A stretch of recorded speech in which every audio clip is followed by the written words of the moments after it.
Mas agora sim, a gente tem o nosso entrevistado, Renato Meirelles, que é o presidente do Instituto Locomotiva e que vai conversar conosco sobre o impacto destas ações terroristas que ocorreram no domingo com a invasão das sedes dos três poderes. Até para a gente entender como que isso repercute na imagem, né, Renato, do atual presidente da República e do ex-presidente da República, Jair Bolsonaro. Muito bem-vindo uma vez mais aqui ao Poder Expresso.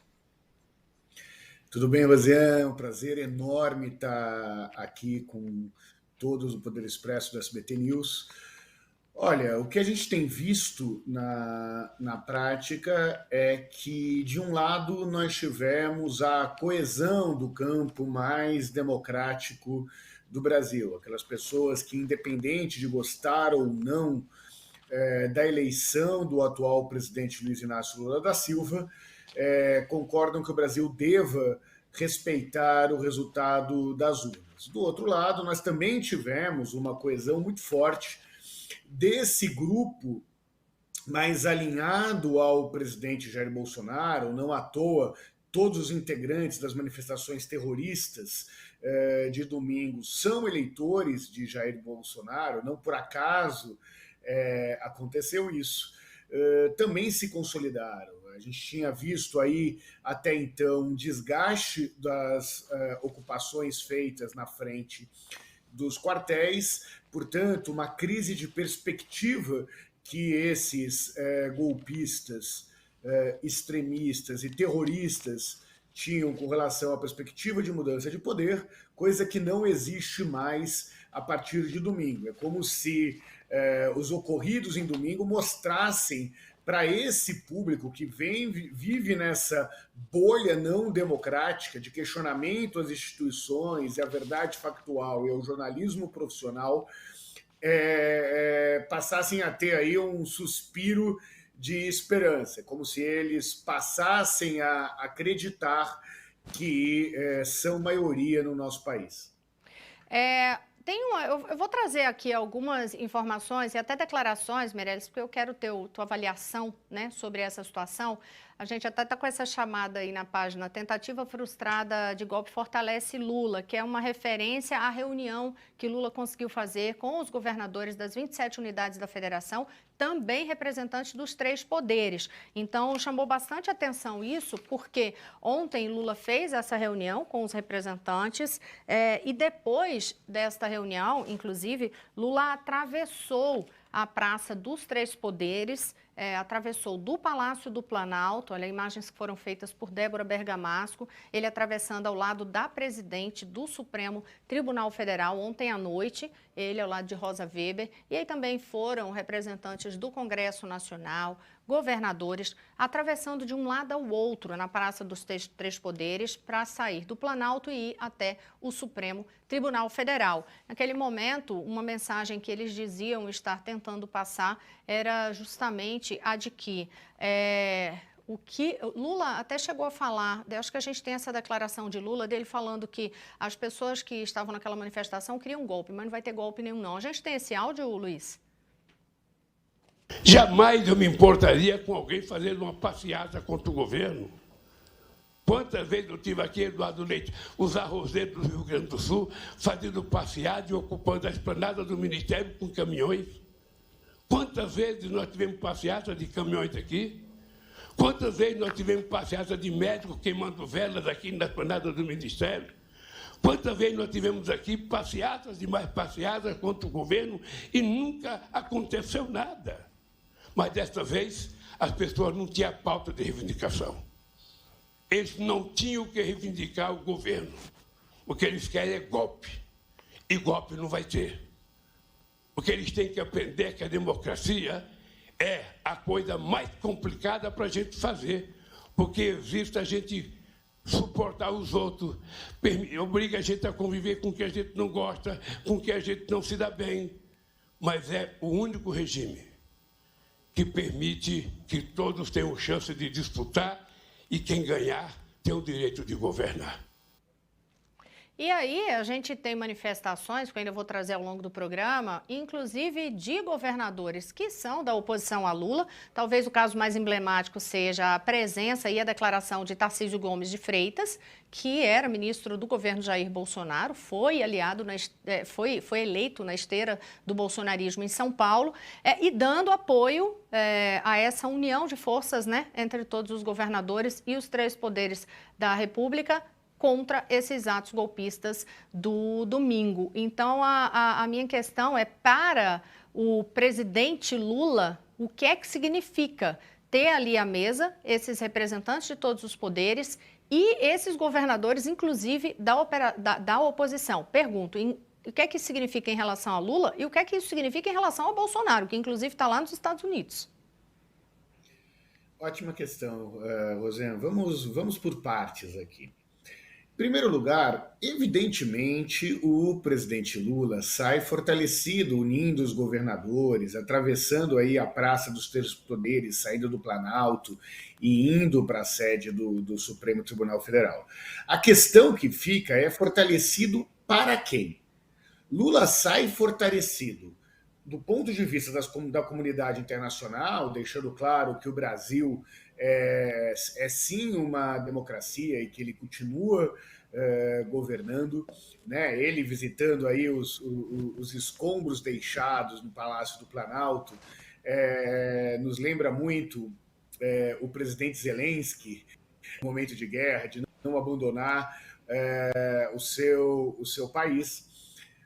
Nós temos, portanto, Lula se fortalecendo entre os seus eleitores e entre aqueles não bolsonaristas, né? Ou não, até com uma franja aí do bolsonarismo, mas que aquele bolsonarismo que não é golpista nessa situação. No entanto, esse ato político de fortalecimento do Lula não fura a bolha bolsonarista, né? Nós temos aí 1/3 dos brasileiros que ainda duvidam do resultado efetivo dado nas urnas, ou simplesmente não repudiam veementemente a ruptura democrática. É natural que os governadores oposicionistas ao governo do presidente Luiz Inácio Lula da Silva participem de um ato como esse. Pegaria muito mal, seja para a base partidária que eles têm nos estados, né, base inclusive com uma presença forte no Congresso Nacional, questionar um resultado de urnas que os elegeram e que os colocaram hoje no poder. Quando a gente analisa do ponto de vista político também, Rosiane, nós temos um vácuo na direita que começa a ser fortalecido. Ou seja, mesmo que eles não admitam isso, interessa aí a parcela desses governadores, né, em especial ao governador Zema, ao governador do Rio de Janeiro e ao governador de São Paulo, que o Bolsonaro, ou que essa extrema-direita se isole, para ele se tornar uma alternativa viável entre os conservadores. Obviamente que eles não vão admitir isso, mas esse posicionamento de defesa da democracia, de alguma forma, os posiciona aí como um herdeiro do bolsonarismo com verniz. É interessante quando você aborda isso, essa questão do bolsonarismo, porque daqui a pouquinho eu quero comentar contigo até uma pesquisa que a gente vai trazer os dados aqui do Atlas sobre o apoio ou não da população de uma forma geral em relação a esses atos, de que forma elas veem a responsabilidade de alguma forma de Jair Bolsonaro ou não. Mas aí, pegando ainda esse ponto que você fala sobre o bolsonarismo raiz, esse vai continuar, quer dizer, não fura essa bolha de jeito nenhum. Por outro lado, somente a própria direita e a oposição, não necessariamente a direita, porque pode ser uma oposição ali que está no centro, não restava mesmo outra opção, né? Ou não resta outra opção, né, Meirelles? Quer dizer, se não, a oposição não condena esses atos, né, do domingo, pode afetar até a sobrevivência da própria oposição. Sem dúvida nenhuma, né? Eles têm aí, os que foram eleitos têm um arco de alianças mais amplo do que se se poderia imaginar, e talvez mesmo o Tarcísio aí, que tem o PSD e o Kassab, que no nível federal tende a fazer parte da base governista, mas que também está no governo do estado de São Paulo. Aliás, Kassab continua mostrando uma habilidade maravilhosa de se manter aí entre os dois lados do aspecto político brasileiro. Esses governadores fizeram a única opção que tinham disponíveis. Mas eu conversei também com muitos assessores de governadores oposicionistas, e vários deles me relataram que no convite feito a esses governadores, a promessa seria que o presidente Lula teria uma narrativa, um discurso mais amplo do que efetivamente teve, né? Que seria um discurso mais focado aí com as questões democráticas e não transformaria isso num palanque eleitoral, coisa que, ao meu ver, não aconteceu, mas que, na visão desses governadores, foi o ocorrido nesse encontro com o presidente Lula. Né? Que ele, mais do que fortalecer as instituições democráticas, ele também levou para fortalecer a sua imagem e o seu nome, criando uma narrativa de nós contra eles, lembrando na visão desses governadores, uma apuração que eu fiz aí conversando com muitos desses assessores diretos dos governadores oposicionistas.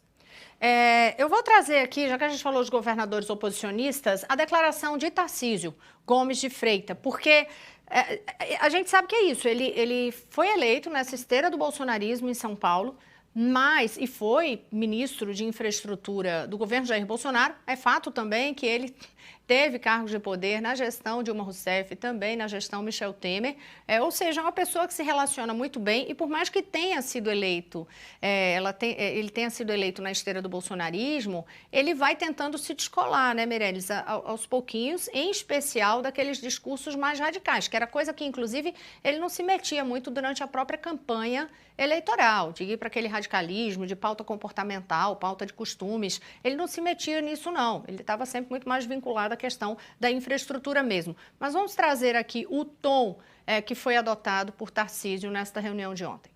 Era muito importante estar presente no dia de hoje, ministra Rosa, neste ato de solidariedade. Solidariedade aos poderes constituídos, solidariedade ao Supremo Tribunal Federal, solidariedade ao Congresso Nacional, à Câmara dos Deputados, ao Senado Federal, solidariedade, no final das contas, à nossa democracia.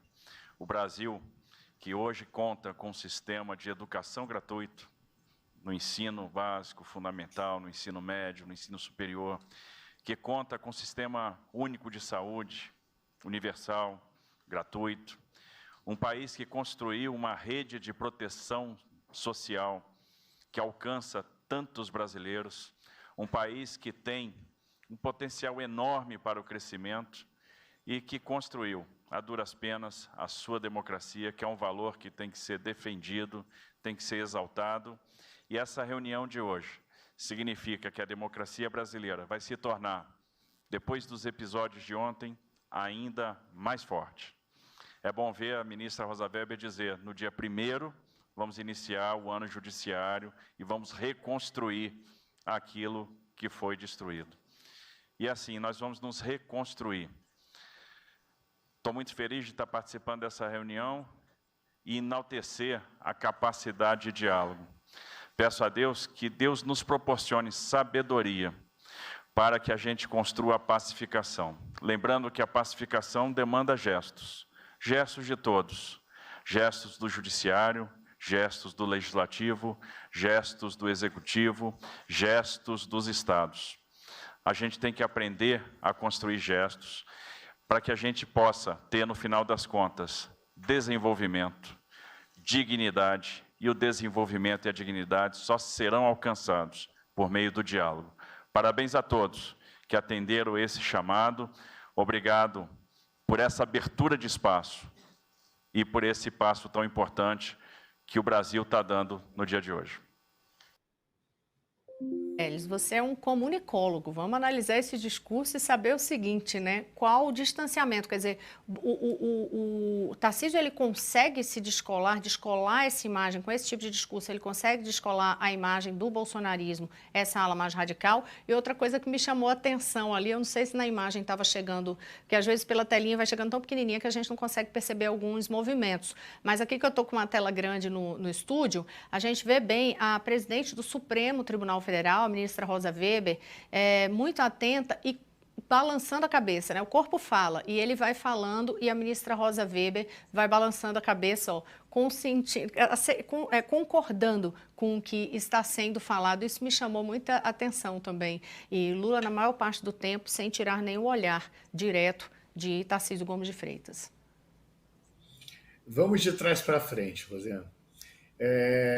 Primeiro, a cara de atenção do presidente Lula era muito grande, né? Uma cara que ele, com a mão no rosto, aquela cara de conteúdo, vamos dizer assim, e de fato prestando atenção. E ao prestar atenção da forma que Tarcísio de Freitas falava, ele com certeza reparou que o nome dele e da associação do nome dele com o presidente da República simplesmente não foi dito pelo governador Tarcísio de Freitas.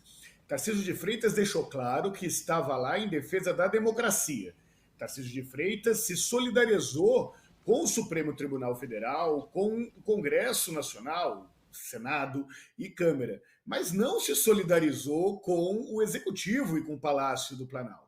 Aliás, quando ele se referia ao Poder Executivo, ele não se referia ao presidente da República. Então, por mais que ao estar lá, ele obviamente reconhece a eleição do presidente Lula, até porque não reconhecer essa eleição tornaria inviável a relação com o Poder Executivo e, portanto, inclusive numa discussão de verbas com o Poder Executivo, ele evitou ao máximo falar o nome do presidente Lula. E mesmo quando exaltou o diálogo, que é algo importante para tentar se mostrar como um bolsonarista mais moderado, digamos assim, ele falava do diálogo de forma conceitual, né, e não numa referência direta ao chamamento do presidente da República. E aí essa questão da Rosa Weber também, né, que chama a atenção, como que há essa ideia de que sim, vamos ouvir neste momento, estamos abertos, né, para ouvir num momento desse, não tem outro jeito, todos se escutem pelo menos, né, Meirelles? Todos se escutem. Não, a ministra Rosa Weber, sem dúvida nenhuma, ficou muito contente com o pronunciamento do governador do estado de São Paulo. Assim como, quando se olhou o noticiário após a conversa dos governadores, foi quase unânime o entendimento aí da importância da fala de Tarcísio de Freitas. E, de fato, foi muito importante. Agora, como comunicólogo, existem entrelinhas no que foi dito. E tão importante quanto a presença do governador de São Paulo mostrando o seu compromisso com a democracia, presença, inclusive, que não ocorreria como foi anunciado antes, se não tivesse acontecido esses atos terroristas, né? O presidente Lula falou que chamaria uma reunião de governadores antes dos atos terroristas, reunião que foi antecipada, e nessa reunião que o presidente Lula chamaria, vários governadores oposicionistas já haviam sinalizado a sua ausência. Então a presença de Tarcísio de Freitas foi muito importante para isso, mas para mim o diabo mora nos detalhes, e como comunicólogo eu tenho o dever de ofício de dizer também o que não foi dito pelo discurso do governador de São Paulo, e a palavra presidente Lula praticamente não foi dito, não apareceu, nem, portanto, uma solidariedade à invasão do Palácio do Planalto. Renato Meirelles, presidente do Instituto Locomotiva, analisando aqui conosco o impacto desses atos golpistas do domingo, qual é o saldo disso, né? Qual é que fica a repercussão para a força política de Lula e de Bolsonaro e desses seus apoiadores. Eu queria uma análise tua também, e é bom que eu vou pegando o Renato, eu nem combinei tudo com ele, assim, a gente até bate um papo rápido antes, assim, vou falar sobre tal coisa, você fala sobre tal coisa, a mensagem é muito assim, né, Renato? Fala sobre tal coisa comigo, fala, e a gente vai lembrando e pensando coisa aqui, e vai aproveitando aqui o conhecimento de Renato Meirelles nesta análise mais profunda de discurso, porque é o seguinte, me chamou muita atenção, mais uma vez, as narrativas falsas que estão sendo propagadas por bolsonaristas. A gente viu um caso aí de uma notícia, não é notícia, é falso, tá? É boato, de que uma senhorinha teria morrido no acampamento. Aí depois, que é onde eu quero pegar contigo, que é a história da narrativa, né? Eles estão distribuindo pelos grupos de comunicação entre eles e nas redes sociais informações de que aquele ato do domingo era um ato pacífico e que pessoas infiltradas, que seriam da esquerda, que teriam ido lá e feito toda aquela destruição nos 3 poderes. Além, a gente sabe que é uma informação falsa, a investigação da Polícia Federal aponta já o encaminhamento e identificação de algumas pessoas que já estavam mesmo no acampamento, pessoas que têm esse vínculo em manifestações em redes sociais, e essas pessoas que estavam lá estavam postando, inclusive, né, Renato Meirelles, os vídeos. São pessoas que vêm se manifestando contrárias ao resultado das urnas. Então, assim, como que esse discurso não se sustenta de que seriam atos... os atos agressivos seriam de pessoas infiltradas e, ao mesmo tempo, como é que é possível algumas pessoas ainda embarcarem nesse tom? Rosiane, que essa parcela da população brasileira não tinha nenhum compromisso com a verdade, todos nós já sabíamos. O que fica claro com a narrativa posta, é que eles também não têm nenhum compromisso com a mentira que eles propagavam antes, as mentiras que foram, inclusive, alimentadas por eles. Na análise da rede, nós ouvimos mentiras aí, como o general Heleno era o verdadeiro comandante, e todas as fake news que nós acompanhamos aí nos últimos meses. Essas pessoas não têm compromisso nem com essa mentira que o levaram à existência dessa manifestação de domingo, que foi amplamente convocada pelas redes sociais. Isso mostra um outro lado, que é o lado da covardia dos líderes dessas passeatas. Covardia de não assumirem o seu pensamento golpista que levou, esse pensamento que levou aos atos terroristas de domingo. Agora, por que isso acontece? Porque a estratégia dessa extrema-direita, não só no Brasil, mas no mundo, é a de criação de uma realidade paralela que passa necessariamente pela construção de um descredenciamento da imprensa profissional e das instituições. Né? Então, se essas pessoas só se alimentam e retroalimentam pela informação dada na internet e potencializada pelos algoritmos das redes sociais, elas só querem acreditar naquilo que está sendo dito. Não dá chance para o contraditório. É, de fato, um pensamento de seita, né? Um pensamento de seita que nós já vivemos em outros momentos da história mundial, e um pensamento de seita que leva, por exemplo, a grupos extremistas religiosos no mundo inteiro. Nós já estudamos vários desses casos, né, de pessoas que ficam trancadas em comunidades esperando aí o dia do juízo final. Quando chega esse dia do juízo final e nada acontece, elas ficam extremamente decepcionadas, algumas se matam, até ou ficam tentando entender o que houve. Quem teve a oportunidade de assistir o documentário sobre a Terra plana vai lembrar daquelas pessoas que pensaram em instrumentos científicos para provar que a Terra era plana, e ao verem os resultados de que, obviamente, a Terra era redonda, mesmo assim eles passaram a questionar os próprios instrumentos científicos que eles usaram para tentar provar o absurdo da Terra plana. E aí eu vou abordar agora contigo mais uma outra coisa, prometo que eu já estou quase concluindo. Fala comigo 10 minutos, nunca mais ele fala, porque eu fico meia hora com ele no ar, mas é que é tão bom conversar com o Meirelles. E a gente foi puxando tantos assuntos tão importantes, né, Renato, que realmente vai puxando um assunto, vai puxando o outro, e que é tão importante a gente, nesse momento, fazer esse tipo de esclarecimento e de reflexão para chegar ao maior número de pessoas possível.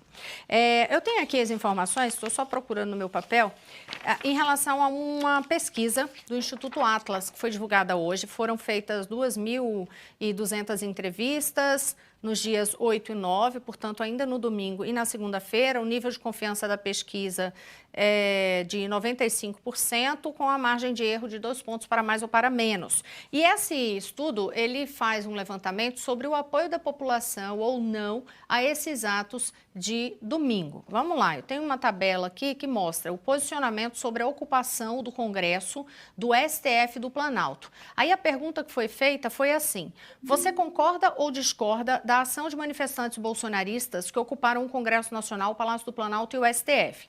A resposta: 75,8% disseram discordo. 18,4% concordo. Não sei, 5,8%. O que é que te chama, o que é que você acha que chama mais atenção nesses percentuais?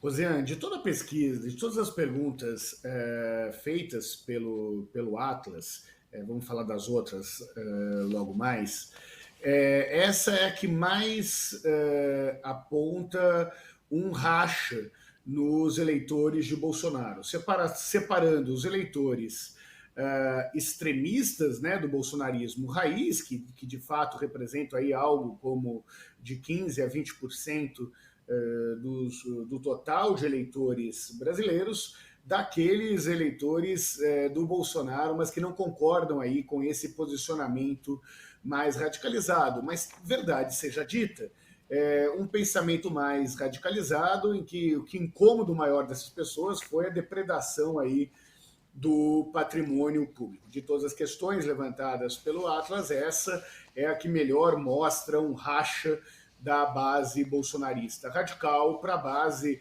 bolsonarista que, longe de gostar do Bolsonaro, tem uma rejeição ao presidente Lula.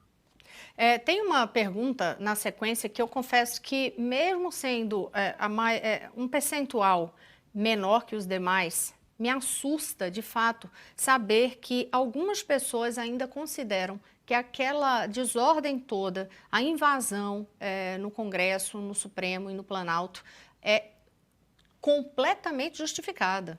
Isso me assustou, apesar de ser o percentual na pesquisa menor. Vou dar os dados. Na sua opinião, a invasão do Congresso Nacional, do Planalto e do STF por apoiadores do ex-presidente Jair Bolsonaro já é justificada ou injustificada? Aí diz assim, completamente injustificada, 53%. Ou seja, está ali somente na metade da população que acha completo absurdo. Aí, justificada em parte, 27,5%, completamente justificada, 10,5%. Então, ainda a gente concordando aí, de certa forma, acha que há justificativa para isso, porque você soma, dá 38%. 38% é um percentual muito grande. E mostra o risco do extremismo político, Rosiane.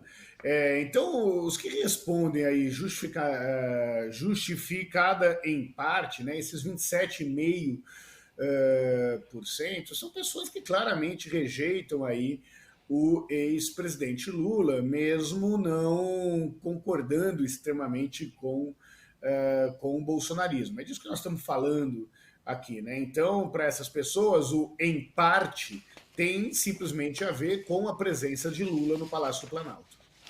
Talvez também em relação à insatisfação que existe, que pesquisas foram apontando isso, por exemplo, ao longo do ano passado, né, Renato Meirelles, durante o período eleitoral, sobre insatisfação com a atuação do Supremo Tribunal Federal, né? Talvez possa entrar nesse pacote aí desses que acham justificado em partes, ou não. Sem dúvida nenhuma, né? Quando se soma as insatisfações, seja com a presença de Lula, seja com a atuação do STF e do Tribunal Superior Eleitoral, personificado aí na figura do ministro Alexandre de Moraes, que vale destacar, tem sido aí o grande xerife da democracia durante todo esse processo, alimentam e ajudam a explicar esse número de 27,5% que acredita que essa barbárie, esse ato terrorista de domingo, de alguma forma se justifica. E aí só mais uma tabela aqui, que é responsabilização do ex-presidente Jair Bolsonaro. A pergunta é, na sua opinião, o ex-presidente Bolsonaro é responsável pela invasão do Congresso, do Palácio do Planalto e do Supremo? Aí olha só, ali no limite da divisão, 50,2% dizem sim. E tem a margem de erro de 2 pontos. Então, quer dizer, aí nesse caso vai bem para a leitura do que foi o resultado das urnas, né? Não, exatamente. Reflete também uma tentativa aí do ex-presidente Jair Bolsonaro, que se recusou a entregar a faixa e fugiu de forma covarde para os Estados Unidos, isso é preciso ser lembrado nesse processo, de tentar não dar nenhuma declaração direta de convocação para essas manifestações, exatamente para tentar se resguardar dessa crítica, mas em especial de um processo judicial contra ele. Né? Desde o resultado das urnas, ele não se pronunciou exatamente por conta desse medo de processo, o que inclusive aumentou aí as teorias da conspiração de que Bolsonaro tentava falar de forma cifrada, que ele não poderia se comprometer. Agora, sem dúvida nenhuma, qualquer um que faça uma análise constante sobre a opinião pública, que acompanha as pesquisas, que faz estudos qualitativos e estudos sobre o posicionamento das redes sociais, sabe que esse pensamento bolsonarista foi o que alimentou os atos terroristas de domingo, assim como aconteceu na invasão do Capitólio nos Estados Unidos.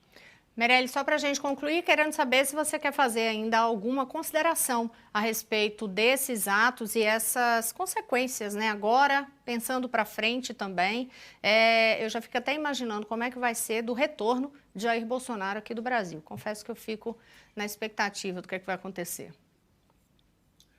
Rosiane, acredito que, como um estudioso da opinião pública e um pesquisador, nós abordamos muito bem aí todos os temas. Muito obrigado pelas perguntas. Agora, eu gostaria, sim, de usar esse tempo final para falar como cidadão. A responsabilidade do processo democrático não tem a ver com esquerda ou direita no país. Essa é uma questão da civilização contra a barbárie. Chegou a hora dos eleitores de Bolsonaro se diferenciarem aí da extrema-direita radical que fez os atos terroristas. Eu gostaria de usar esse espaço para cobrar a coerência daquelas pessoas que dizem que defendem a Constituição Federal. A Constituição Federal garante o respeito ao resultado das urnas e coloca o Supremo Tribunal Federal entre os 3 poderes como responsável pela manifestação, pelo cumprimento da Constituição Federal, das garantias constitucionais. Portanto, quem defende de fato as 4 linhas da Constituição tem o dever moral de se diferenciar e condenar esses extremistas que ocuparam o Palácio do Planalto, o Congresso Nacional e o Supremo Tribunal Federal no último domingo. Renato Meirelles, presidente do Instituto Locomotiva, pesquisador, comunicólogo, muito obrigada por conversar com a gente aqui no Poder Expresso, no SBT News, e até a próxima.